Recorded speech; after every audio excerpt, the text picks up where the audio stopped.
like the morning sunrise. See the tears in your eyes, 'cause you know that I'll be leaving on a ship that's not too far away.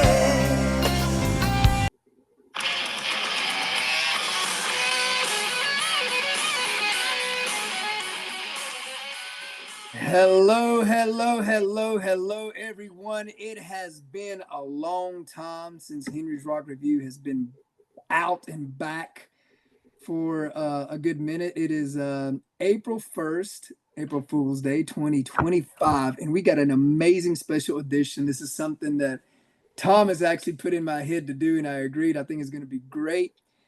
Tonight, ladies and gentlemen, we're going to bring out the Peralta brothers. We're going to get them out of the cage.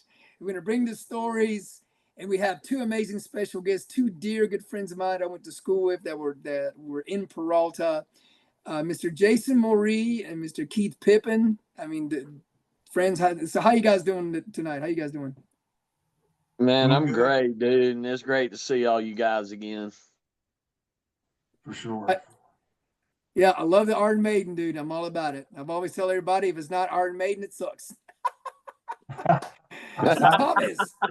Thomas, how you doing? And I'm great. I'm so glad you're back, man. It's been 3 months since our last episode. It's been really tough not having some Henry's Rock Review action, and so I'm really glad you're back, Henry. Yeah. So the reason we've been going for a while, so I said a little bit a while back. Thomas had me record something.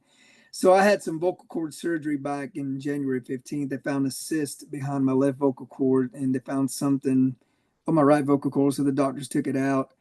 And for a while, I couldn't really talk loud. I was limited to talking. And as you can see now, I'm talking a whole lot more. It's healing. It's getting back slowly but surely. So, I mean, everything is getting, God willing, everything is working out. So that's the reason we've been out. And that, in case anybody's been coming to see Blue Monday play, you've seen me not sing at all.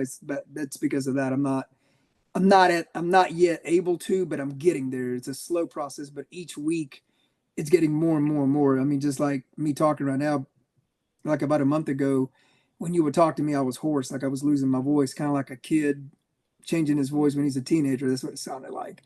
But I got a lot more strength in it. Been doing the therapy, so it's getting better. It's getting a whole lot better. So I couldn't think of a better way of me coming back talking than to bring the Peralta history of how we've done things. Well, this is like the first Peralta. We're gonna do another Peralta. We'll do the Latin version of Peralta later on, but this is the rock version Peralta, the one that it was definitely very dear to my heart, and I'm sure it is to everybody else. So I tell you what, I want to introduce everybody here a little bit. So I want to start out with from the oldest to the youngest. I want to introduce my brother Javier. Javier, you can say hello. How's it going? Hello, how's it going? How you doing, Javier? Yeah, what? Hey, how you doing? Good, man. And then my Thanks for brother being here. Steve. Steve, how you doing? How you doing? How's everyone? Yeah. And then my brother, he's got many aliases, but the only name that we grew up with, and we feel confident calling him my brother Chicho. How's Chicho doing? That Chicho version's died back in the day, but today there's no more Chicho. Oh, Baby Choker. Your name is Baby Choker now. I'm doing really good. I'm just taking care of myself very well. Thank you. That's good. That's good. And now we got Mr. Jason Moree, man. How you doing? Hey, what's up, everyone? Doing good. Glad to see all the doing good. brothers Kids together. doing good. Yeah. Nice. And the very popular, the biggest nickname you can give anybody, which Javier gave it to him because Javier was trash one night. Hey, Roadie Kid. Keith, how you doing? I'm doing great, man. How are you guys tonight? Good. It's great to see y'all. Yeah, it's great to see everybody. Yeah. So Peralta, like we were together for 25 years. We performed together, man, and we went through a lot of ups and downs, a lot of great things that we did, man. We almost got a massive record deal, but we'll talk more about that. But yeah, so I wanted to get everybody together just to reminisce a little bit, let the world know about us, because I think everybody's gonna like that. I think everybody's gonna laugh at this one. So I tell you what, which one of y'all of my brothers want to talk about how the first Peralta started and how we came to this Peralta? Who would like to explain that one? Well, the way it started, I think I was 14, and I was not legal to play in clubs. Actually, I was a guitar player, lead player, whatever you want to call it. But we started off opening up for a band called Nantucket, and we the first show. Then we took our.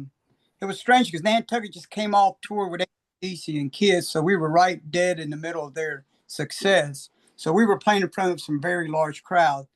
The first show we played at, I think the club hold maybe 1,000 plus. It was sold out, of course. I was 14, and all I can remember is that spotlight hit me and scaring the crap out of me. I didn't know. I had this guitar that was bigger than I was. Bigger he was. So that was an Explorer, and it was fun though. It was a lot of fun. We had a guy named Robbie Buff and John Cobb played drums. Robbie played bass, and at the time he wrote a lot of the songs. So we were just kind of. I mean, I was green. I was very green at it. So we just started from there and just started playing. We played every weekend, but we were playing opening up for Nantucket. So we played in front of a large amount of people. And from there, we went to play with Doc Holliday, which that was another band that was with A&M Records, which they toured with Black Sabbath at the time. And I think the biggest show that we actually did was over there in Darlington, that speed racing place over there, it's like NASCAR and all that. We did a huge outdoor show out there, and I'm guessing at the time might have been 20,000 at the time. So I mean, it was a good ride. I was still young. I think I was 15 then, if I remember 15. So I was really play with Frankie in the Knockouts. Yeah, and that was later. Yeah, we did. We what's his name to play with? Yeah, this is a good story. When we met Frankie in the Knockouts, the drummer came up to us. He was Cuban, and he was talking to us. He said, "Hey, man, can I have a bite of y'all sandwich?" Like, yeah, man, well, why not? We were the only Hispanics. It was in Goldsboro, North Carolina, a club called Roadies. So when he came over, we started talking, and we were just kind of recipes. And he said, and I said, "Oh, so how you like playing with Frankie?" "Yeah, I'm about to leave. I'm getting ready to go with this other kid up in Jersey." And I was like, "Oh, really?" He goes, "Yeah." So what's his name? He says, "Bon Jovi." Yeah. Oh my God. Wow. He sat there and he talked to us for at least 2-3 hours because we were the only Hispanic, and he's Cuban because there was no Hispanics back then. All it was, just Americans. So we just sat there and I said, "Oh, Bon Jovi, what is that?" He goes, "Oh man, this kid, man, he's really doing good. I think this is going to be the big break for me." And I said, "Well, what about Frankie the Knockouts?" He goes, "Yeah, but I think this is going to be it for me." And sure, he was right. He was right. But Wow. Yep, that's a story that. Yeah, I think I was about 16 then. 16 then, yeah. Yeah, he was real nice. I don't know what he is today, but back then he was like, "Yeah, I'm gonna go play with this Jersey kid." Hit my whole sandwich. What the hell? It was So wait a minute. Okay, so I'll tell you what, Javier, why don't you tell the story how you got started, and that basically led to us doing it. So what was your influence? What was your first instrument? What made you want to play? And then what made you make us give in to the devil like you did? I'm just kidding. When I first came to this country, I got no friends, but I look around and I saw the girls like people that play instruments, so I started to play guitar. So it was for the girls. Okay, I get it. So I started playing guitar, and by the time I was 16, I joined, I don't know what type of band it was. That was but, a Cuban band. Cuban band, yeah. That was 15. Yeah, 15, then 16. I went to another band. I was the only white person. It was awesome. The name of the band was Virgin. Awesome people. Oh my God, these guys were unbelievable. They can sing, play. Anyway, and then I started playing, Parliament Funkadelic and all that stuff, Kiss. So I decided I want to play rock. And these guys called me, so I went to play. Back then I used to play guitar. So I went to this little town called Lincolnton, and jammed with these guys for about 3 months, and got kind of bored with that. And I say to the bass player, I got this great drummer and this great guitar player, my little brother. So he goes, "Okay, let's get down." So I got my brother, who was like 14, and we joined the band, and that's where first Peralta started. Yeah, so we were together just a couple months. I think we practiced for 3 months, and we opened up for Nantucket, just like that. And from there, house. Yeah, it was for a while. And after that, Peralta played for about 2 years, I think. We broke up, and we decided just to go with all the bands. And I came home one day. I was waiting, see what we're going to do. And I heard my little brother sing in the shower. I won't tell you what happened, but I heard him sing his sound. I'm going to ask my mom, what happened to the record? Sounds, the vocal sounds so loud. And say, something wrong with us. No, that's your little brother singing in the shower. Say, all right, so we're there and sit down. But he finished taking a shower. It was unbelievable. You know? And I go like, oh shit, he was little. So I told him, I said, hey dude, you're gonna come with us in the room. Because a long story, my father told me to take him out because he was doing bad in school. He was a really smart kid. So I told him, I promise you, if you make straight A's, I'll come back and take you with me in the room. And I'll be damned, this little kid made straight A's. So I had to take him out to the road with us. And after, I guess, 2 years, I guess 2 different summers, finally we decided, we went to play with Lost Lane for a while. And we decided to start forming Peralta again with my brother grew up, 15 then, you know. Took him out when he was a little kid, 13, 14. So when he was like 16, he was ready to go. So we started the band right away. And that's the first story. Can't tell you everything that happened because the world can know about nothing. So Henry, so Steve, Henry, is that the only thing that could get you to get straight A's is going yeah, over the I road? really didn't like school. I mean, Jason could tell you I was not about school, man. I just wanted to play. That's all I just wanted to do. I just wanted to play. Jason and I were actually in a band called Vandura. So Jason, what do you remember about Vandura? Let's talk about Vandura when we were in high school. Oh my God, man. I remember we did a couple of high school variety shows. Remember that? Yes. We played at Independence. We won the Battle of the Bands. Yeah.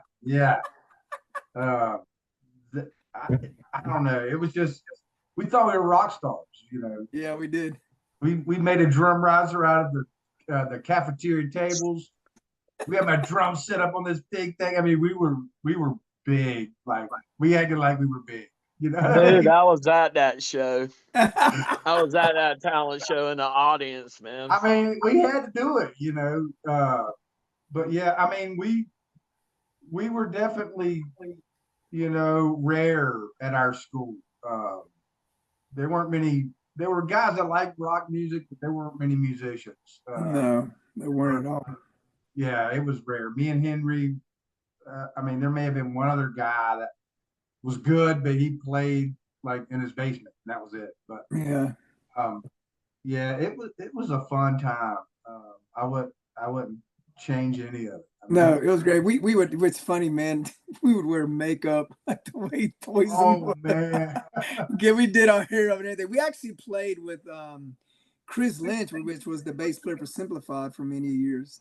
Yeah. He was and then another guy named Nick Shaegi, which is another sweet guy, but he was nuts too. Oh yeah. He was nuts. We actually played at a lot of bars being teenagers. You know, we had a manager, I forget her name. She was super sweet. Stella. Yeah. So she was getting us in all these other places to play at. Yeah, she still does WFAE radio. Oh my gosh. She's like one of the DJs on there, like. Oh my gosh, man. All right, Steve. So what was your influence? What do you remember? What got you playing guitar? What was it, Javier and getting the chicks? Or was it just you just wanted to, what is it that you wanted to do? What got you playing guitar and music? And then what do you remember a little bit about Peralta? What got me was I saw Mark Farner from Grand Funk Railroad, and I wanted to play guitar that loud. That's it. I mean, I'm real simple. I just wanted to play. That's it. I seen the successes that those guys had, and I just wanted to play loud music. That's it, and try to write some good music. That's it, you know. But with the first Peralta, I remember this. It just popped in me. I used to set up all their equipment, all their amplifiers, their guitars, everything. Me and a gentleman by the name of Tim Correll. Oh, yes, Tim Correll. He used to, and he was me and him got this. Oh, this is classic. Javier's blue van. We would pack up that thing with everything, and we needed a drum riser. and we went.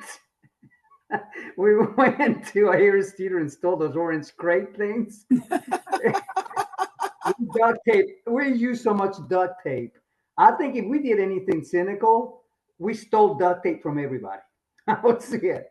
And there were stages I remember y'all played, and it's just real bigly that we duct tape legs to make stages so you guys could get on stage and play. We didn't care. But the second Peralta, I had the honor to play with Javier and Chicho in the band Lois Lane. Great musicians, very talented band. Worked, and I literally mean worked our butts off. Chicho and Javier would not let me lie like that. We 24-hour ride, closed our eyes, did it, went to the gig, and went on. And we worked. It was a road. It was an actual road band, and that's how we made a living. That's how we made a living. That was our paycheck. Baltimore all the way down to Mississippi. I mean, we were really traveling. We saw some really nice countries out there. And back then, cover bands, I'm telling you, they were phenomenal. Every band out there was fantastic. Yeah. Oh man, especially I remember being on the road with you guys. The first time on the road.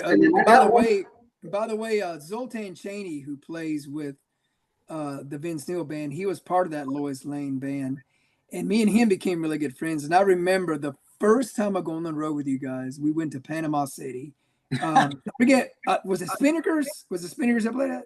Spinnaker. Is okay. So And then we got there. Well, yeah. So we got there.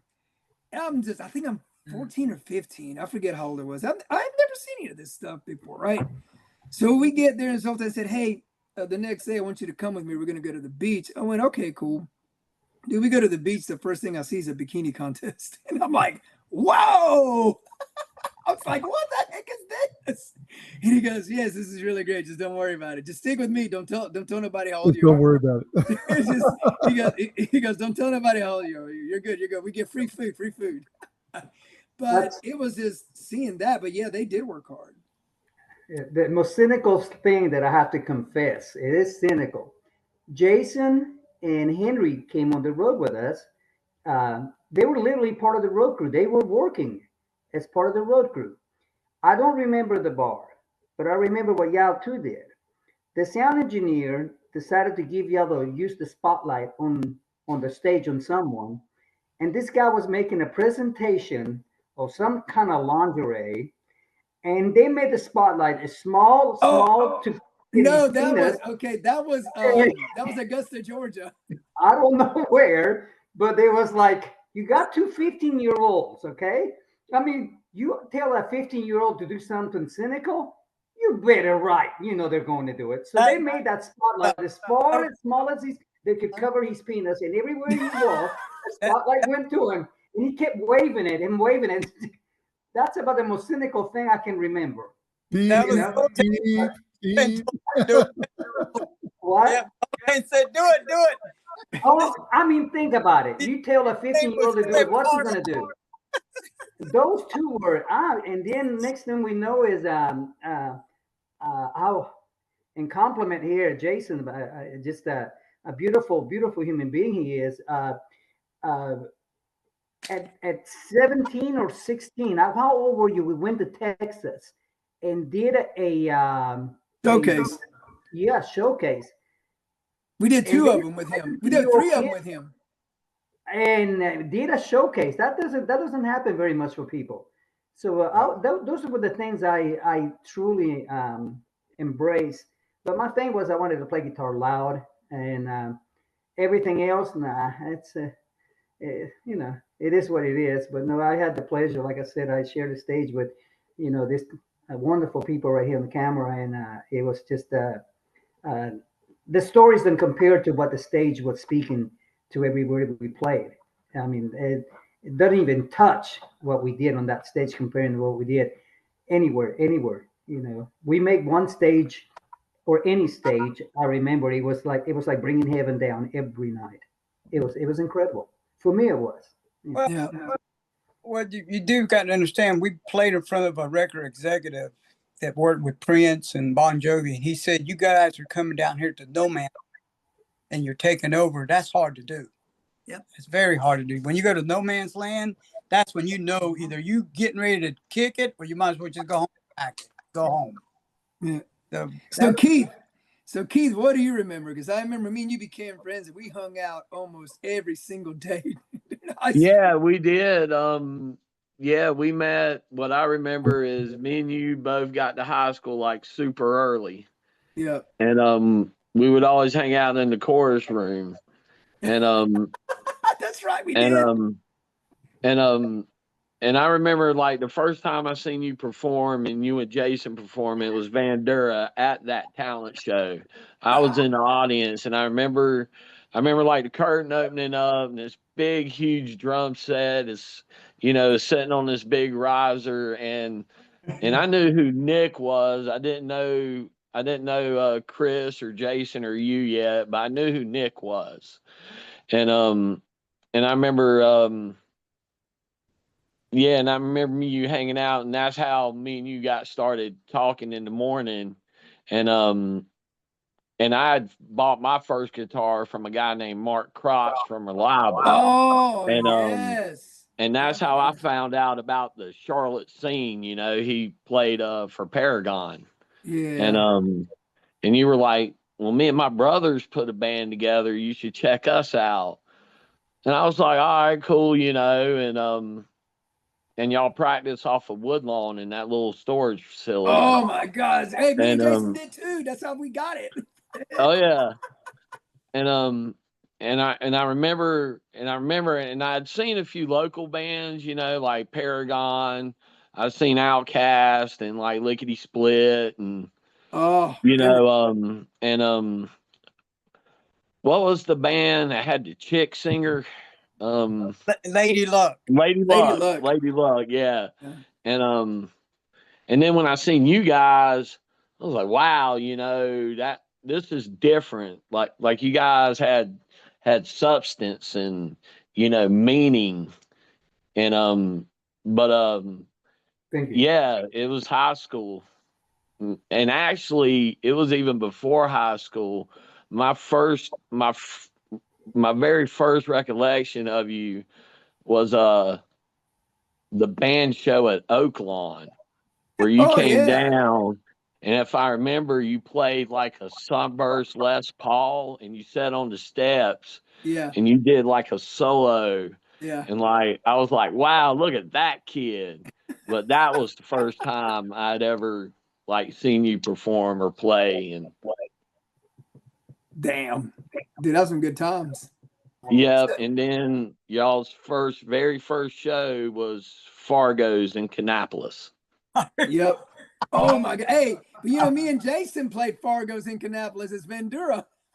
Oh, I did not know that. See, Yeah, I'd only just seen y'all at that talent show. I had like no idea y'all were out playing clubs and stuff like that. Me and Jason played I remember he just had surgery and he was not gonna not do this gig. You remember that? You had surgery. Yeah, his appendix. Yes. Yep. And we played, we opened up. I forget the name of the band we opened up for, but they were actually really good. But was it Kidnappers? Was that the name of the club we played at? Yes. Yeah. We had Lynn Stevens playing keyboards and Chris Lynch and Nick Saig. It was me and you. We played it. Was it Lickety Split that we opened up for? Dude, I really can't remember. And it might have been the Vandals. No, it wasn't the Vandals. No, it might have been the first Lickety Split before John joined them as the lead singer. I think is what it was. Gotcha. I'm trying. Yeah, John Hill, dude, was playing drums. He moved out to L.A. Yeah. I remember because it was like they were messing with us. Yeah, they were. It's off, man. It's on again. It's off. And you're like, dude, what are you doing? We're like, yay. It's like, quit, Yeah. Yeah, I remember those gigs. Yeah, we played Fargo's was Peralta first thing, and we came out like a rocket, man. I mean, like my first recollection of what I started playing is I remember you guys in the first Peralta when you guys had Jimmy Garcia as a lead singer and all that. You guys did a festival, and me and our parents went out there to see y'all play. I was in 4th grade, And that's what made me want to play. I was like, I want to be a rock star. And of course, our dad was like, no, no, no. I wanted to play. So Javier later is when Javier discovered I could, I could sing, because I was singing Journey back then, Steve Perry. I saw Journey do the Midnight Hour special doing Who's Crying Now. And I was completely just blown away by Steve Perry. And I was like, I want to be just like that. And then that's when I picked up the Escape album. I learned every bit of lyric, every freaking song, try to mimic him as much as I could because I wanted to be just like him. But playing guitar was watching Peralta play at that festival. And I remember something happened. I think Chicho's guitar went out or something like that night. I forget what it was. But I remember that's when I started playing guitar. And I just started grabbing all the albums, trying to learn leads and rhythms. Back then, you had record players or you had tape. You had to hit rewind, play if you wanted to copy the stuff. It wasn't like the way it is now. You could watch YouTube and you could learn. But I wanted to be the fastest guitar player ever. That was just my thing because I really hated school. I did not like school. You remember, Jason? I didn't like it. Dude, do you remember the record? Do you remember your stereo in your bedroom? Oh my God, the one with the lights? Dude, that thing was awesome, man. The disco lights. And you'd have it'd have static in it. You'd have to really make it. I know. You got to make with the volume. I love that, dude.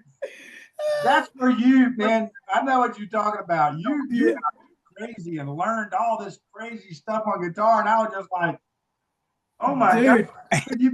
I was wanting it, man. I wanted it bad. You come back, and you're like, and stuff. And I'm just like, dude, I gotta start playing drums. I gotta get with this dude, man.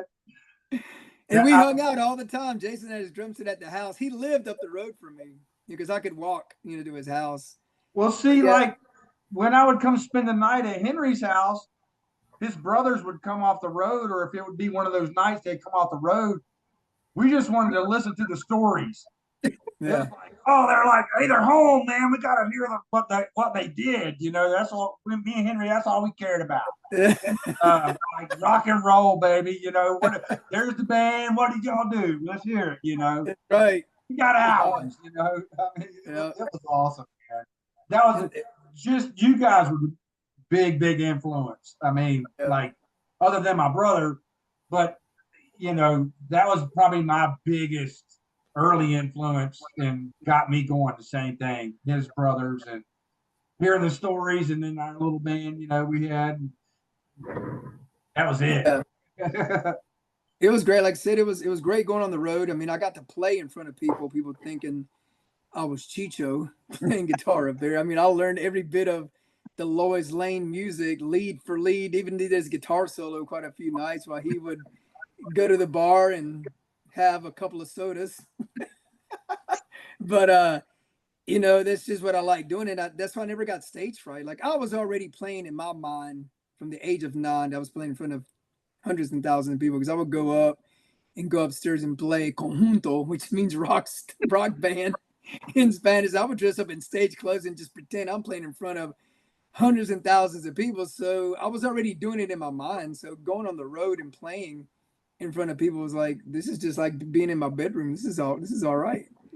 And it was great, and Peralta came out like a rocket. I mean, we hit the scene, especially the thing that broke us loose is when we played the Palomino Club. Remember when we did that 3 for 3 on Thursday? I think is what definitely caught attention. I mean, even Samantha Stone, the lady that does the weather on the radio stuff, she was a big advocate for us. She was on. Remember her? Yeah, she's still around. Yeah, we did it at 3 for 3. That 3 for 3 was great because all original music. It wasn't like cover music. It was just all original. CC Bill grabbed my guitar and played it. I mean, they were there for 2 hours playing. Yeah, Poison came out. Yeah. Now, Jason, were you with us on then? Or you weren't with us then? No, I think it was either Zoltan or Brian. Probably Brian. Okay. Yeah, because I remember Poison and them coming on stage and couple of guys from Ward, man, and the main thing that I remember, and I know this is bad, but I remember Janie Lane bringing in Bobby Brown with him, and I was like about to die. She's so beautiful. I was like, oh my gosh. I'm like, look at this. I'm like, what the heck, dude? And she looked better than the Cherry Pie video. I mean, I was like, oh my gosh. And they were jamming. Of course, Cecil DeVille, man, he was a partier. So, he was, but everybody else was really nice. Like everybody's pretty nice. You know what's funny? That CC DeVille still remembers us because Zoltan sees him out on the road and he mentioned it. Yeah, I know those Peralta boys. Yep. That's funny. That's actually pretty cool. And it's funny because even Lars from Metallica still remembers Javier and I. Okay, yeah, guys. Javier, Chicho, tell that story about the Metallica when you guys were in Lois Lane. Tell that story. People want to hear this. Well, and people, this is not made up. This is actual fact. We were playing at South by what's the name of that club? It was one of those clubs you play on, you play off. Is the Button South? Huh? Was it the Button South in Florida? Yeah, the Button South. Okay. In Miami, really Hollywood, Florida. So he comes in and he's sitting there watching us. We didn't know he was there because they were off. They were on their tour with Queensryche. They were off. So he came in there and he watched us. And then he heard us do Guns N' Roses. So he ran up to the stage and flipped us off. Don't do Guns N' Roses, whatever. We didn't. So then we at the end of the night, he stayed all night. So we walked over to where he was sitting at the bar, and then we started talking, hanging out with him. I mean, he got really friendly. So he came back the next night. But he said, if I come back, you guys better not do Guns N' Roses. So the girl, Nicole, said, as soon as she saw him walking through the door, she goes, this song goes out to Lars. We went to Welcome to the Jungle. He ran up on stage and flipped us off. You guys suck. You guys. Oh, that's hilarious. But it was we're fun. partying like crazy. Yeah, it was. We're partying like crazy. We rode in a limo and we did some crazy stuff. Man. Because you played till like 6 o'clock in the morning. Yeah. There's all night things. Yeah. Wow. You see so many rock stars there. There was a lot of them. That's where I saw Mary Hansen for the first time. That was crazy. I mean, you won't believe it. See, that's back then. Original and cover bands. It was just crazy how original bands were just taking over. Yeah. Yeah, I remember meeting James Kotak at the Button South. Oh yeah, you Kingdom Come. Yep. I thought something was wrong with him. They're like, no, there's nothing wrong with him. I was like, oh, okay. The guy was acting weird. I was young, but yeah, that's pretty weird. I mean, this is weird stuff. But I remember, so Jason, Steve was saying we played at the showcases. So what do you remember about those two shows? Well, we did 3, but what do you remember about the South by Southwest ones that we did? A lot. It was a lot. You know what I mean? I remember it was like a whole week long event. Yeah. I remember they gave us like a bunch of coupons for free beer. Remember that? I was like, oh no, why? And I remember that me and you actually flew out there. Yep. And everyone else drove, and we I think you rode back. Yeah, I rode back. Flew back with me. Yeah. It was crazy, I thought. I mean, it was a cool experience. I remember Dangerous Toys. Yeah. Oh, yep. Remember that? Yep. And I just remember being like real excited and a little nervous, thinking like, don't mess up. Yeah, we actually got an offer. Henry, is this where you guys were in front of some of the record executives? Yes, both times. Yeah. Okay. Yeah, we actually got an offer the second time we played, and then the offer was taken off of the table because that's when grunge came in, and that was the end of us. That's the end of that program. The South by South, it's still going on. It's a big musical event for that, and it's kind of hard to get in. Yeah. It's still a big. I mean, it's every record label goes over there, and they try to pick out what they believe will be the best next thing. And that's how they decide who is. I'm sorry. I think that was in '95, wasn't it? Yeah. Wow. Yeah, it was in '95. Yeah. Wow. I mean, we were on the verge, man. I mean, here in a little while, Steve and I are gonna read off some things when they put us in magazines. We were in Metal Forces magazines, Kerrang magazine, Rip magazine. We were almost there, man. I'm telling you, we were in the cusp of just getting there, I just, I mean, things happen, right? You know, it's that's the way- funny. The second episode we did on this podcast channel, we did Nirvana, and Henry several times in that episode talked about how he had a love-hate relationship with grunge, because he said, part of me loves it, and he's tapping his foot and he's enjoying the music, but part of him's like, that's what stole our record deal. Because the music changed. I mean, everything changed on it. The unhappy 10 years of music is pretty much grunge. So, but I mean, it is what it is. I mean, we got some good times. I mean, if you guys remember, we opened up for Winger. We opened up for John St. Holmes. We played with Sabotage. We played with Vicious Rumors. Enough's enough. Enough's enough. Yeah, played also with Trickster. Skid Row and Pantera. Yeah, Pantera came on stage with us. Dimebag. Yep. Yeah, you remember that, Jay? for that. That was awesome. Remember Ingve? Ingve. Oh, how do I remember Ingve? Oh man, that was interesting. No yellow lights and no smoke. You remember that? Here you got the broom closet. I got all these rooms. That's right. Dude, I mean, we've been through, but I'll tell you what, the one band that I remember that literally gave it to us, because we were keeping up with these other bands, like we were giving everybody a run for their money, but the only band that I remember really sticking it to us, showing us how it was done, was Mother's Finest. Yeah, Mother's Finest, man. Goodness gracious, man. Both times that we played with them, I was like, dude, they blew us away. I remember. What was that? Beatty's in Winston-Salem. Oh yeah, Beatty's. Yep. We played with them there. I think I played there with y'all. Yeah, you did. Yeah, you did. You did. Finest, man, was phenomenal, dude. I was like, oh my gosh, man. So, do you think there's anything else you could have done to get that recording deal, or it was just timing? We actually had a song that the management company that we had, the manager said we need to record, called The Joker. That song, I think it would have got us in there right away, because it was right before grunge was starting to get really big. And we had the song, the way it started, the way Henry sang, melody, everything was totally different than what we were normally doing. It was called The Joker. That song was very strong. Yep. Yeah, very strong song. Yeah. It was crazy. Yeah. It was crazy. We just never recorded that one. Got to play it.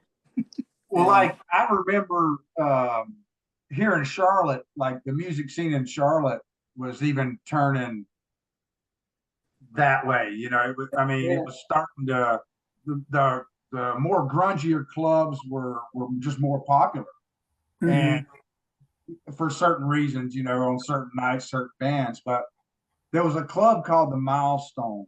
Famous, man.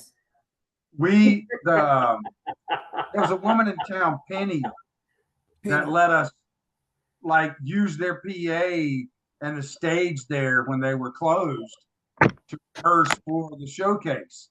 Right.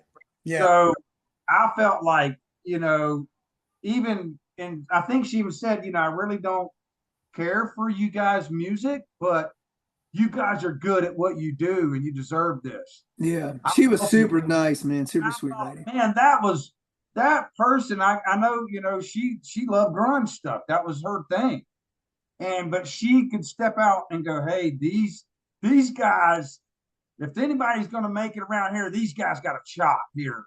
I think she felt that way, and as well as other people. But I do remember that, and I thought, man, this was, that's kind of cool, that even though the place was beat up, and the Milestone, you know how that is. Yeah, it is. It was. I thought, hey, this is cool that you got someone backing you.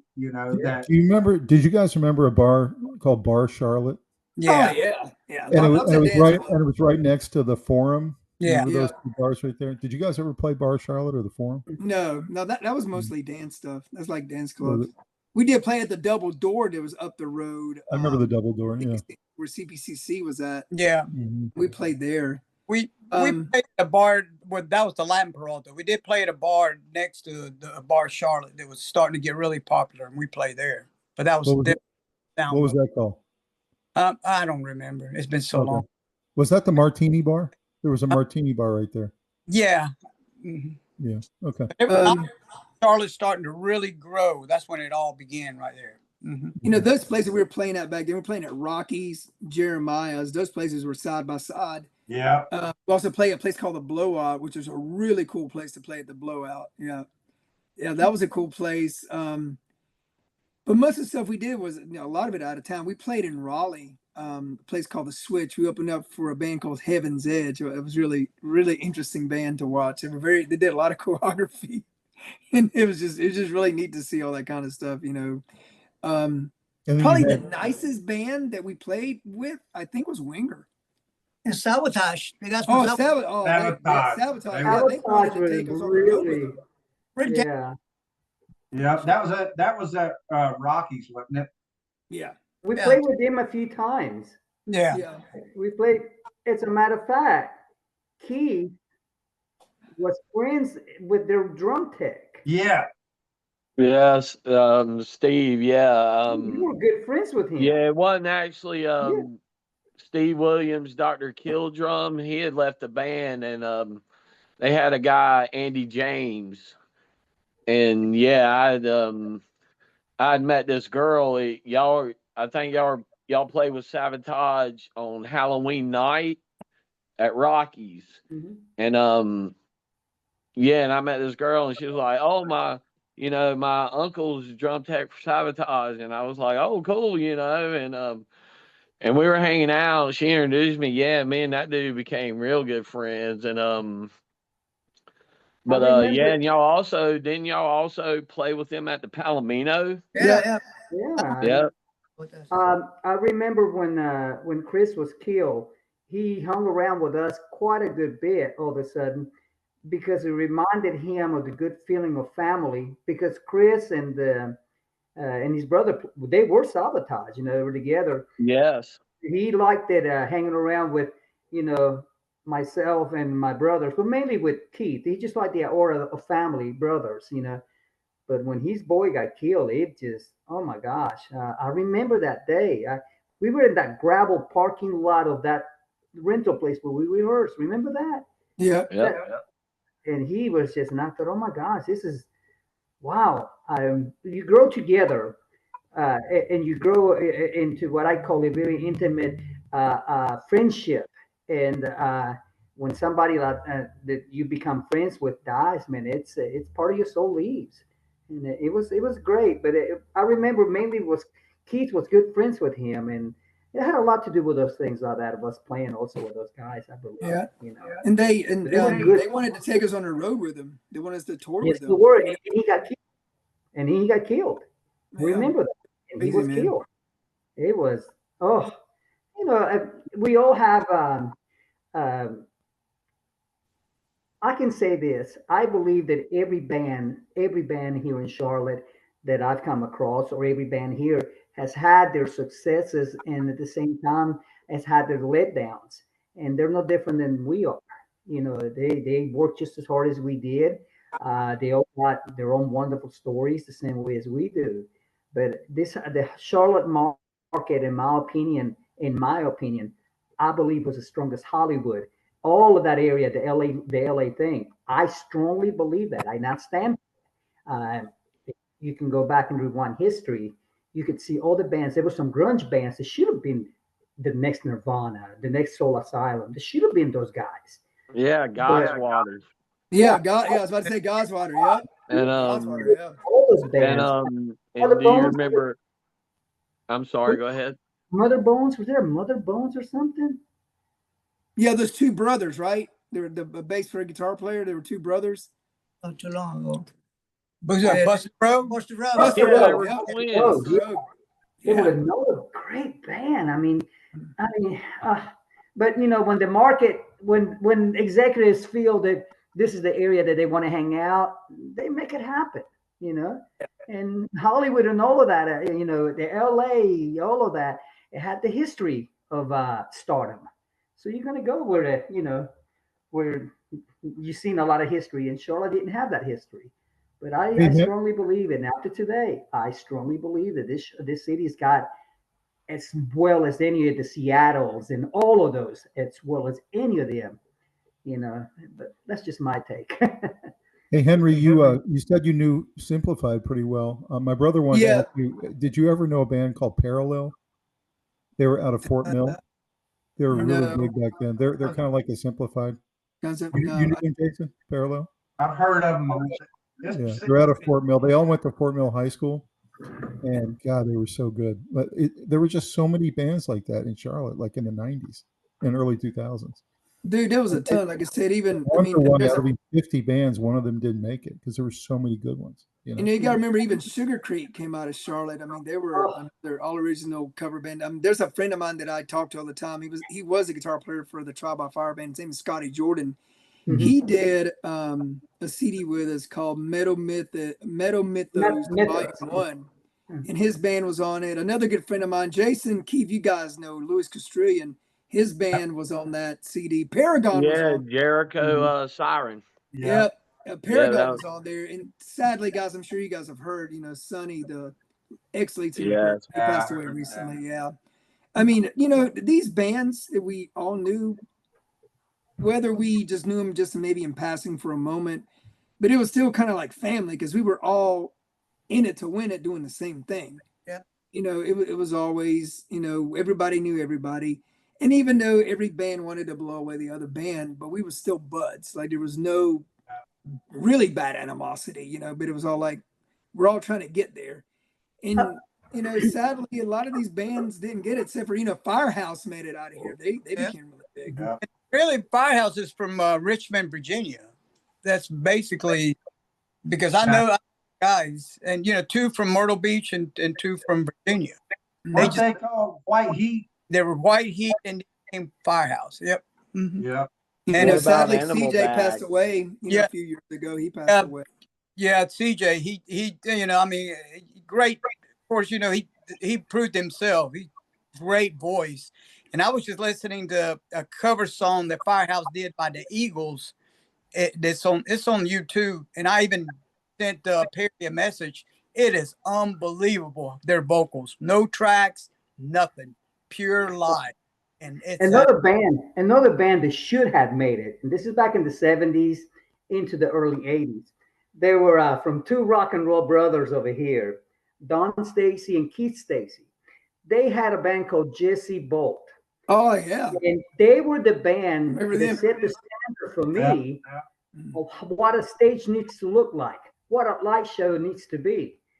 Those gentlemen busted the Dairy Aries. I kid you not. And that was inspiring to me to see, a band like that. They were not even signed. And those guys were playing with Judas Priest. And this is back AC/DC, all of that. Yes. And the talent that they had in there, again, whatever the record industry dictates of what they want to hear, it can happen, but I don't know any of their insides and stuff like that. But those were the bands that the local band that influenced me to get up there. And this is what you want to be. Hey, this is the standard you want to have. Because going to one of their shows was just incredible. And the thing about it was 90% of the equipment, it was hand built by themselves. They put it all together. So in a way, it gave me an idea of how to approach a show, how to approach a song, and all those things, songwriting. Songwriting for me, it was I took it from some great songwriters like Tom Petty, John Cougar Mellencamp. Simplicity can make the most impact that there is on any lyrical or musical pattern that can put together. So songwriting meant a lot to me. So by watching those things, that is what really inspired me even the most to keep going. And like I said, again, I have the honor to share the stage with Javier, Chicho, and Henry and Jason. It's I wish I could have put anybody on that stage and see what it felt like to be on stage with these guys. It's you can't replace it. I promise you cannot replace that feeling. It was like rehearsals were incredible to me. Get in there, you argue, you agree, and then you put it on stage. Incredible. Sorry, I get carried away. I got news for you. Yeah. I'll tell you what. So, Thomas, you want me to start reading some stuff? Yeah, why don't we read They some said of the about his- articles? Let's read some of the articles, and then we're going to get into some of Okay. the music, and then after that, we're Steve- going to look at the photo album. Yeah, say Steve, you something want? for a second. Hey, you guys forgot about Animal Bag. Oh Remember? yeah, Animal Animal Bag. Bag. They Yep. made it. They Yeah, were, they did. what is it? Hamburger's Ball and all that. Yeah, that's right. Yeah. They did. Yeah, man. Great Hey, band. Steve, do you Actually- want to read an article first, or do you want me to start it? What do you want to Actually, do? Henry, I want to ask you one other question. Did you guys Yeah. ever play Amos's? The Latin Peralta did. Yeah. The Latin version of Peralta did. At Amos's? Okay. That was curious. Not the rock. Yeah. I don't think Amos's wasn't around. There was another club. It was called Amos's, but it was off Woodlawn. Totally Okay. different. Yeah, same owner, but totally different. Mhm. Oh yeah. So Steve, you want me to start it, or you want to read off of one? Go ahead. I got this. I got my best friend hanging around with me, so I'm gonna do something. You go ahead. Okay. So here's a write up. I gotta take my glasses off. So here's a write up from Metal Forces magazine. Okay, check this out. This is one of the writers wrote. He said, I discovered this band in a small club in South Carolina, coming across as a combination of Bullet Boys and Skid Row. The South American five-piece put on such a show, it was like they were playing in an arena. Vocalist Henry Peralta performed as good, if not better, as Messrs. Bach and Torian. That's crazy. So the guy never stopped moving, and guitarist Chicho Peralta was outrageous, especially when he jumped on tables in the club and played the guitar with a bottle. Joining Chicho and Henry was brother Steve Peralta on guitar and Javier Peralta on bass. And this one here was Brian Watts when he was playing with us here. It was a 4-track demo. Is the He nearest was Peralta awesome, is. man. So what now? Sorry. I was saying, Brian, I thought he was awesome, dude. He He was a good solid drummer. he very, very. Yeah. I enjoyed hearing him play. Yeah, he was a very good drummer. And then the guy said the 4-track demos, the nearest Peralta has come to capturing their live performances. Best 2 cuts are the Bullet Boys, like Hear the Music, which incorporates With the Love of the Money in it, where Henry's voice is well radical. Living on the Edge is more like a Skid Row, featuring some awesome guitar work from Steve Peralta. I have already put several record labels onto this band, and unfortunately, none of them have been able to see them live, which if they did, I'm sure they would sign them on the spot. I'll tell you, this is America's best kept secret. This is a guy from Metal Forces magazine, was a big magazine, checking us out. It was crazy back then how close we were. Do you think, Henry, that maybe if you guys had a different manager who was more aggressive? I don't know. I'm just thinking, would that have been better? Somebody get in front of you that maybe you I wouldn't. don't know, man. I mean, I'll tell you what. I got a friend of mine that's a pastor in South Africa, and we talk all the time. She goes, Henry, I'm going to be honest with you. With the way this world is now, I really think God protected you because I think you guys would have sacrificed a lot of things to become famous. So, Amen. that's what she says. She goes, I really think God was protecting y'all because the way things are now, she goes, it is crazy out there. And I said, I really think you would have just sold your soul away just to be big. I'm like, wow, that's another way of looking at it, So you got something, Steve? Something here out of Metal Forces also it talked about. I'm gonna cut my light on in here. Give me 1 second. I might be fading out. But anyway. Look at the muscles. It said Peralta from North Carolina are recording a 5-track EP with production handled by Mitch Hinsdale. The band feature 4 brothers: Henry Peralta, lead vocal; Steve Peralta, lead guitar; Alex Peralta, guitars; Javier Peralta, bass; and Brian Watts on drums. I recently caught them live, and I was completely blown away. They're kind of like Sebastian Bach introduced fronting the Bullet Boys, possibly finest unsigned band in the States as we speak. This is Razzle Hell which he's from the writer from Middle Forces out of the UK. I try to get my other one, but it's the one you read a little while ago. So you stole the thunder. So here's another one from Imports. I think this is one in Rip Magazine or Kerrang. Yes. A guy says, I had the pleasure of seeing Peralta live recently, a killer outfit fronted by 4 Peralta brothers. Jakey Lee clones to a man. He's taller Their than we are. ballad, Man. it He's says taller their than we are. ballad Be quiet. someday really, he goes, their ballad someday really isn't their best song. They know how to deliver the heavy stuff best of all, especially vocals Henry Peralta, who's a mere 17 years old. So that's stuff that they wrote. But I mean, I'm gonna tell you, I mean, there's so much more, you know, that I wish we could have saved, you know, so I could read. Kerrang magazine was real friends of ours. Yeah. I mean, there's also a write-up where Jason's in the picture when he was in the band. They talked about us when Jason. I can't even find that magazine. I thought I had it, but it's nowhere to be I found. had it, but I don't have the write-up. I can't find the write-up. I got the picture. That's scary.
So yes, I mean, like I said, Jason did a lot. He did 3 showcases with us. I mean, one in Wilmington at the Mad Monk. I mean, it was crazy back then, man. I mean, it was just to be all around that stuff. And like Jason said, we played with Dangerous Toys. They actually were trying to get another record deal because they were about to lose theirs, and that's why they were doing that showcase. And I was like, wow. But I don't know, like man. The one in Wilmington, remember, it was Southern Culture on the Skids. Yep. They were playing, and they had already kind of gotten a deal. I heard they were just doing it to show, for their A&R people, I guess, or whatever, show their people too, But and that was a difference in music too, I think I remember Busta Rhodes was at that one too. Busta Rhodes, yep, they were, yep. And they were like, they were, I'd say compared to us, they were a little more leaning towards the grungier side, I guess you could say too. Yeah. But I mean, I just remember every time we would play, like, like they say it's easy to woo your hometown, because you played there, the club, they know you, the fan base is there. But like, I just remember when, like, we would go out of town and play, like we went somewhere from Virginia one time. Oh yeah. Club, man, and it was just like it was a huge club, and it was full of people, and like a lot of people knew y'all. And that was like, because y'all had played there before with a different drummer, of course, but it was like, man, I got to see that, it just wasn't, we weren't just wooing people in our hometown. You know what I mean? Yeah. That's what made me feel like, this is awesome. This could really go somewhere, I mean, and I felt like I got really lucky and kind of fell into that with you guys. You know what I mean? Oh no, you were lucky, man. You're a phenomenal drummer. Yeah, phenomenal. Don't even phenomenal. You earned it. I felt like I got lucky to come in at a certain era of you guys, I guess. Like when Rockies opened, we opened up Rockies. Remember that? Yep. And like, just, I don't know. I got to experience so much. I played in a couple of other bands, but with you guys, I just experienced so much more, and that's what I remember. Yeah. It just all the cool stuff, that was like, oh man, this, like I said, first time opening for a band that was big or whatever. To me, I was just like, I don't think there's anybody else around here I could have done this with. I mean, yeah. You know what I mean? Yeah. I feel like I got lucky I lived in your neighborhood, man. You know what I mean? I swear, I don't know, it was great, man. So curious, Henry, if maybe everyone could go around the table, talk about the recording process of that EP, because I know we're about to listen to it here in a minute. Would love to hear what that was like to write the songs, record them.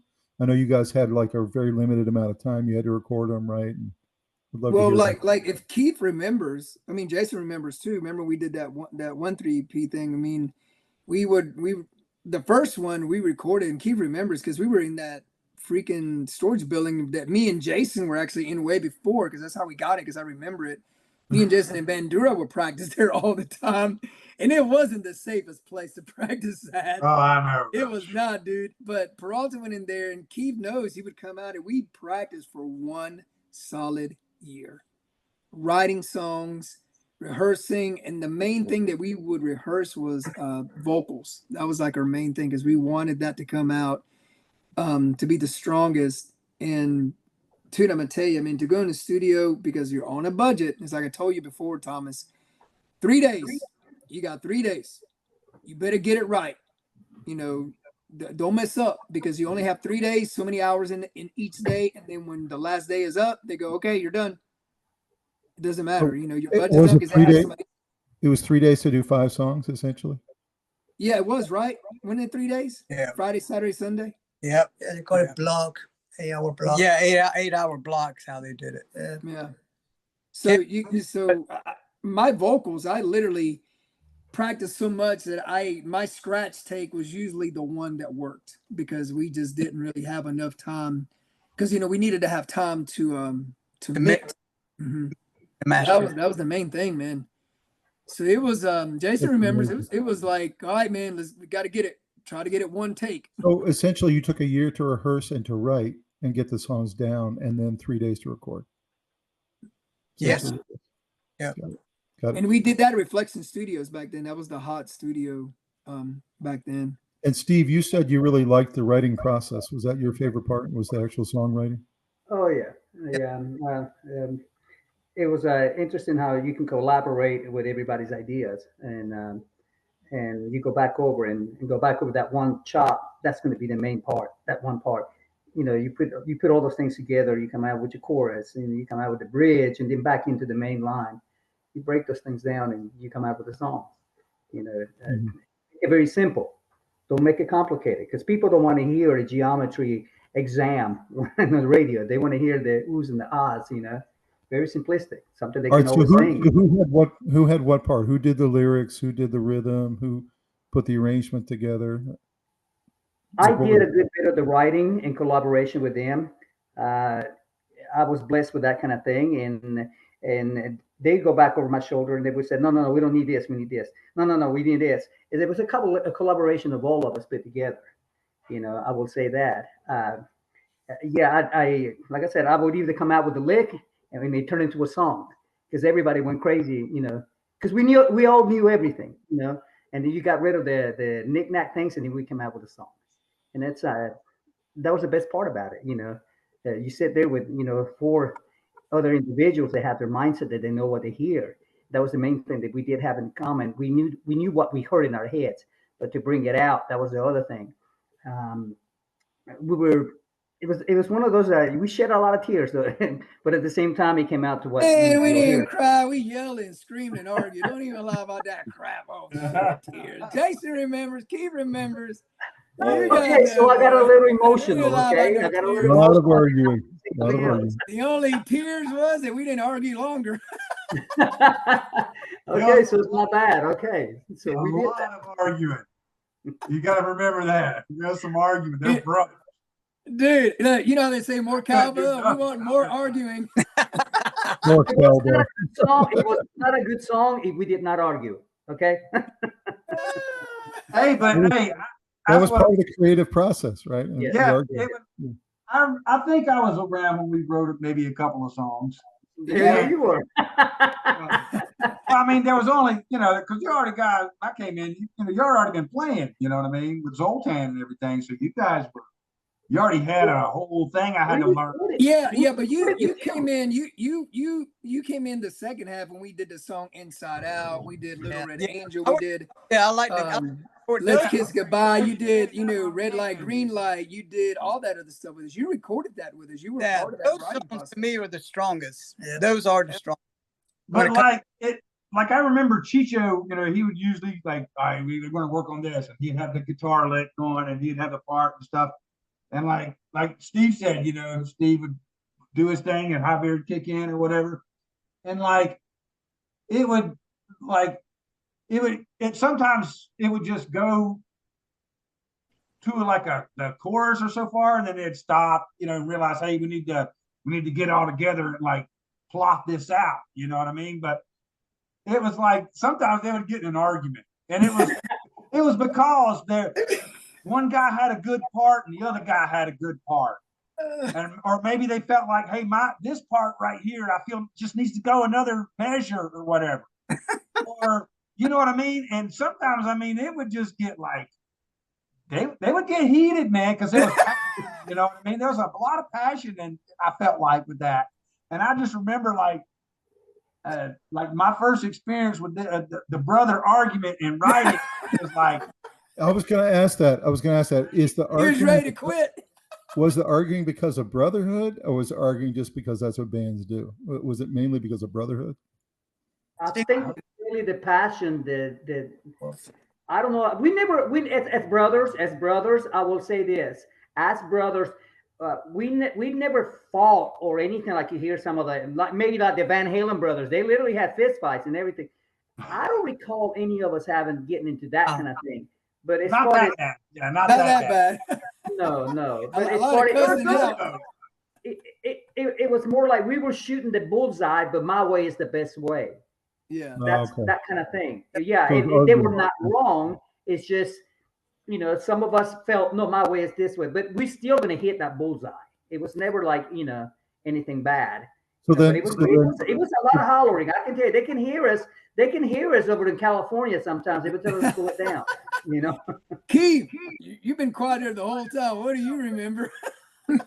Oh man, I mean, I tell you, the main thing that sticks out, my most like nervous moment, um, it was 99.7 had that local licks on Sunday, and y'all were the featured band, and Red Light, Green Light was going to be the featured song and everything. And we walked in, and the Varkar, like, started talking to you guys, and some intern came and got me and led me back to like this control room, and I had the tape in my hand. He was like, all right, here's what you do. You're going to put the tape in, you're going to hit this button, you're going to turn this knob, you're going to take it out, put it into this machine, you're going to hit this, this, and that, then you're going to take it out and bring it to us.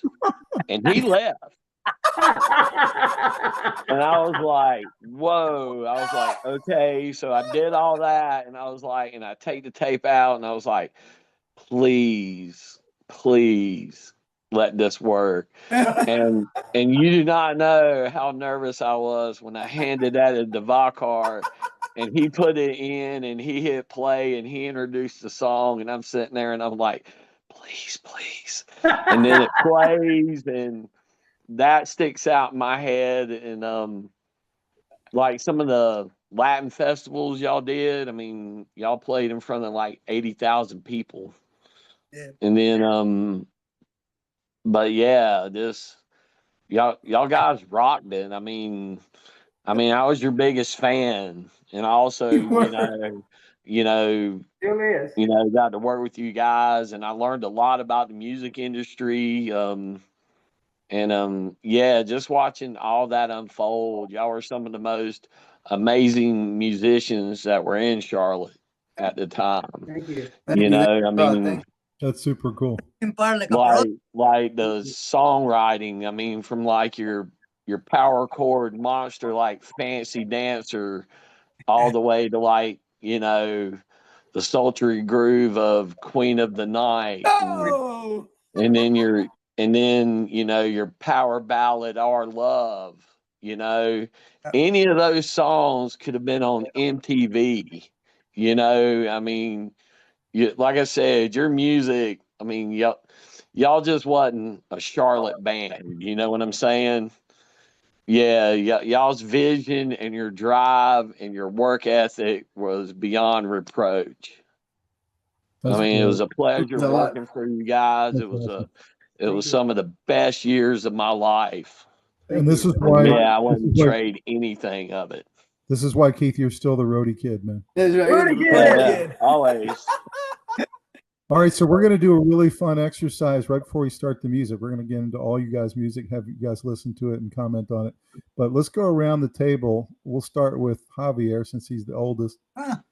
Tell us your favorite band of all time that's not Peralta, your favorite rock band of all time. And we'll just go around the table. And that'll give the fans a real feel for kind of where your influence comes from.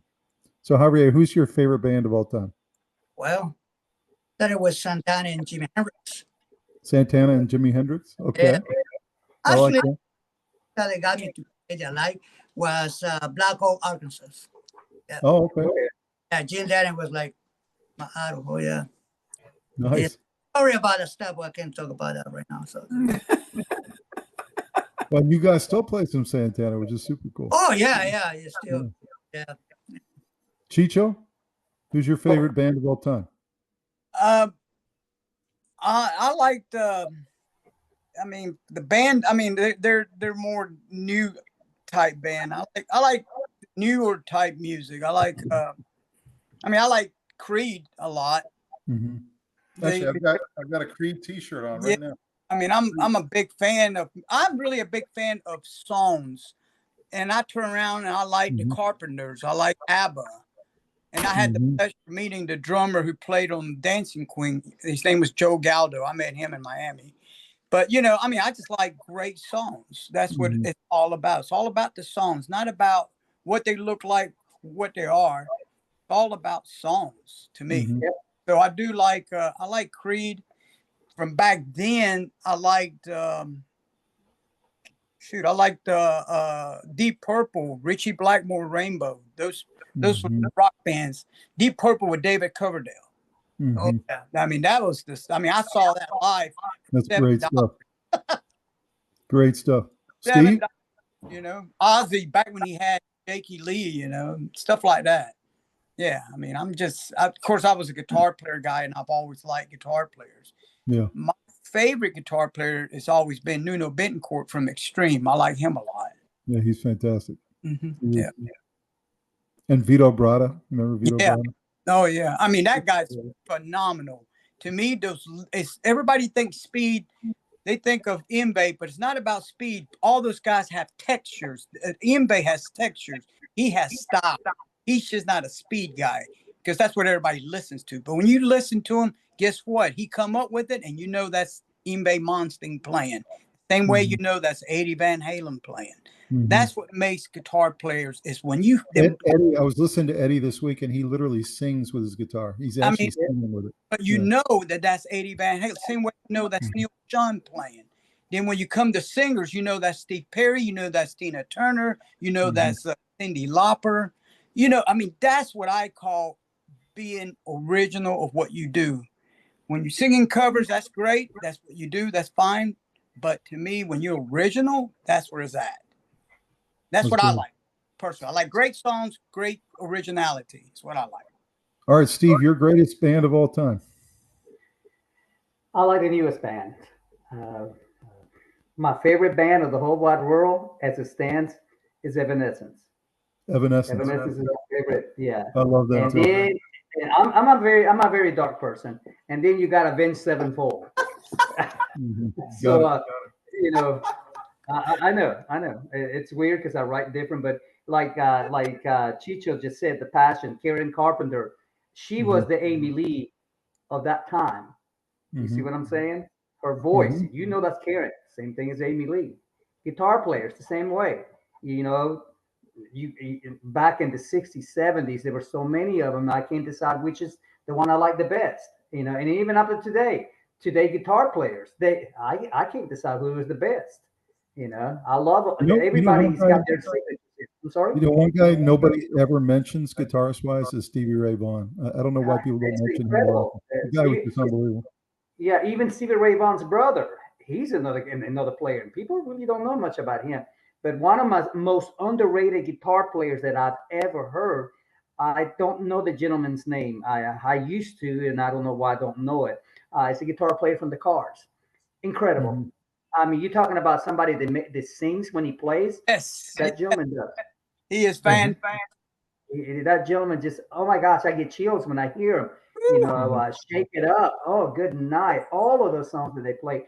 But Mhm. there's just so many great guitar players that Mhm. every, how do you say, every generation mocks the next, and so forth and so on. True. Because there is not a bad player. There really is not. It's true. There's no such thing as a bad player. Is Henry. there a player that does something with their talent? That gets agitated, because they got so much potential, whoever they are, and they just don't decide to evolve. But that's their road, that's their passion. But those are Henry, my two. we should do an episode on the Cars sometime, Henry. They really are kind Oh of yeah, that'd be underrated. great. They're Yeah. fantastic. Yeah. Yeah. All right, Jay Bird, lay it on us, man. Oh, favorite of all time? I All probably have. time. I mean, it's a couple of bands I'd have to say, man. It's what I grew up listening to would be Rush and Iron Maiden. Mm-hmm. There's so many more, but those were probably the two that I always felt like. I think every drummer wants to be able to play like Neil Peart, did.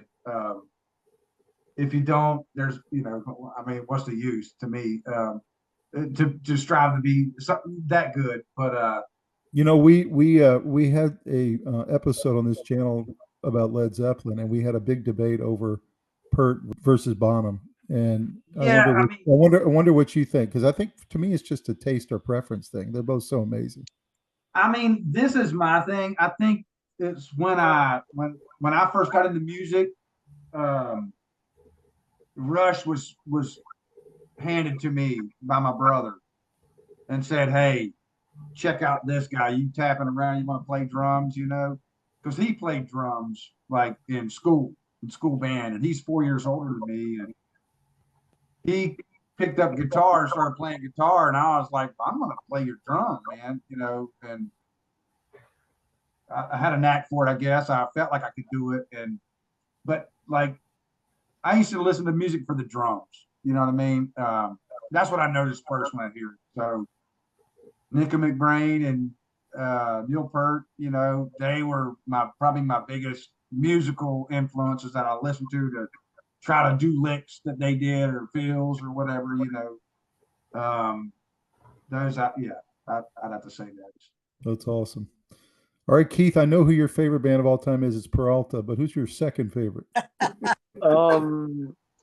If I had to pick one of all time, it would probably be Metallica. Yeah. Yeah, my favorite band at the moment is Nonpoint. But like if we're talking all time, yeah, it would be Metallica. Yep, that's awesome. Nice. They're my number two. I'm U2 first, Metallica second, Creed third. So I agree with Chicho on Creed. Those are my top three. I love Creed is great. My fourth is probably Boston. I'm a huge Boston fan. So yeah, nice. And I'm an old school metal guy, and yeah, Iron Maiden's right up there. That was actually my first, like what you would call a metal concert. Yep. Yeah, it was Iron Maiden. My first was Scorpions, and Henry's first episode on this channel was the Scorpions. So I was really happy. The Blackout. The Blackout. Excellent. Yeah. All right, so Henry, we know your favorite band is Iron Maiden. Everybody else sucks. If it ain't Iron Maiden, it sucks. But who's two or three and doesn't suck quite as much?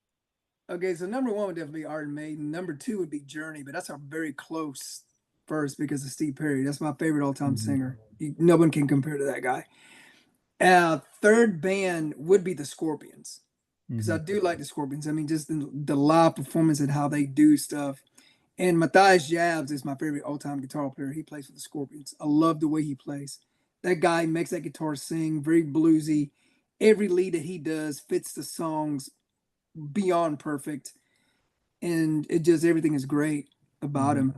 But then you got them other, you got other bands that I like also. I mean, I do like Judas Priest. I do like Dokken. I mean, George Lynch was a massive influence on me in guitar playing, which I actually had the privilege of playing with him. Quite a few years ago was Zoltan and Blando, which those guys played with Vince Neil. That was actually a cool experience. We'll definitely do an episode on Dokken. Jason was up front watching that whole show. He's on the side. So that was really cool. Dude, I so wish I could have seen that. Yeah. I so wish I lived back home. You got to do Dokken. You got to do Dokken. That's actually really cool. Like George Lynch was actually more different than what I thought he was going to be. I thought he was going to be something really different, but he was actually better than what, he was better than what I expected. In the description down below tonight, guys, take a look. I'm going to put those two videos of Henry playing with George Lynch. It was a really cool concert. So that was really cool. So yeah, so Zoltan, but yeah, that's my influence. I mean, everybody knows Iron Maiden. I'll go see the band by myself. I mean, I've done it many times. I mean, I just took my wife to go see him play, and even she said, I was coerced into going to go see Usher, and the stipulation was, I'll go to Usher with you. You got to come see Iron Maiden with me. And she said Iron Maiden was an unbelievable concert. She loved it. She goes, I didn't know a lot of the songs, but man, they were just fantastic. You guys get ready to go listen to music? Yeah. Hey, so I'll tell you what, I want to do a prayer before we go, before we start this. So, Father in heaven, I just want to give all the honor, praise to my Lord and Savior Jesus Christ. Is because of him that we are here. In him we move, in him we breathe, in him we are here. So I just want to give all the honor, praise to my Lord and Savior Jesus Christ, because he's bigger than all the good times and bigger than all the low times. And it's because of him we're here. So I give you all the honor, praise to my Lord and Savior Jesus Christ. In Jesus' name, pray, man. All right, let's just take a moment to recognize our sponsor for tonight. That's Jersey Mike's, a fantastic sub shop. I think the best one in the area. I've loved their food for a long time. They are a sub above. My favorite sandwich is the number 13, which is the original Italian. I like to get it in the giant size. I can cut it in half and eat half of it one day and half the next day. So I get 2 meals out of it. So, Henry, what do you love about Jersey Mike's? I mean, I couldn't agree with you more, man. I mean, you go to Jersey Mike's, you get the freshest ingredients and the freshest everything about it. I mean, my favorite is the tuna fish salad, and just like you, I like to get the giant size and cut it in half and have Mm-hmm. the other half flavored. But then sometimes I get real greedy and I eat that whole thing right then and there. My other favorite is actually the club sandwich. Also, I mean, it's That's good just too. the Yeah. the people working there are super nice, always smiling, and it's just everything is awesome. It's very clean, and you literally want to go back there over and over and over again. You'll never get tired of eating there. So yeah, I do love Jersey Mike's. Yeah, and I love that Philly steak and cheese too. That's my second sandwich. I love that so much, and sometimes go to get that when I want a special treat. So all you guys, go to your local Jersey Mike's store, pick yourself up a sub today, or go to jerseymikes.com, and they'll actually deliver to you if you want directly to your house, or you can use DoorDash, or you can use Uber Eats. And get yourself a sub today, and make sure you tell them that Henry's Rock Review sent you. That's right. That's right. See you next time. A sub above. See you later.